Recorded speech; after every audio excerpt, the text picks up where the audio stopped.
ఎవడైనను క్రైస్తవుడైనందున బాధ అనుభవించిన ఎడల అతడు సిగ్గుపడక ఆ పేరును బట్టి ఏ దేవునిని మహిమపరచవలెను.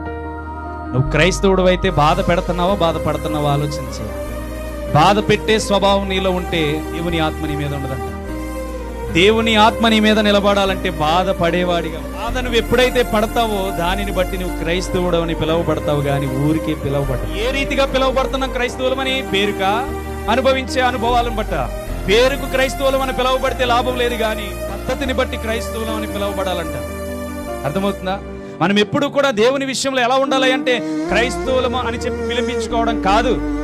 వాడు క్రైస్తవుడు అంటే యేసు క్రీస్తును పోలి నడుస్తున్న వాడు రా అని చెప్పండి. సేవకులనైనా గమనించండి, విశ్వాసులైనా గమనించండి, మీకు నచ్చిన వాళ్ళని గమనిస్తూ ఉండండి. దేవుని భక్తిలో ఉన్నానని చెప్పుకొని మోసం చేసే వాళ్ళని మీరు గమనిస్తూ ఉండండి.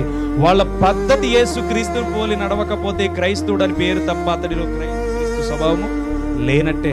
అర్థమవుతుందా? మీరు ఎప్పటికప్పుడు అబ్జర్వ్ చేయండి. మీరు నమ్మే ఎవరినైనా అబ్జర్వ్ చేయండి. యేసు క్రీస్తును పోలి నడుస్తున్న వాడే యేసు క్రీస్తు స్వభావాన్ని ధరించుకుంటాడు. క్రైస్తవుడని పేరు పెట్టి పిలుచుకుని అందరికీ బాధలు పెడితే వాడి వలన దేవుడు మహిమపరచబడడు. అర్థమవుతుందా? పేరుకు క్రైస్తవులు మాత్రమే. కానీ ఇక్కడ సెలవిస్తున్నాడు, నిందలను, అవమానాలను, ఇబ్బందులను, నీకు వచ్చే బాధలను భరించగలిగితే నీవు క్రైస్తవుడు అని పిలువబడినందుకు ఆ పేరును బట్టి నీకేమవుతుందంట? దేవుని మహిమపరిచిన వారి వద్ద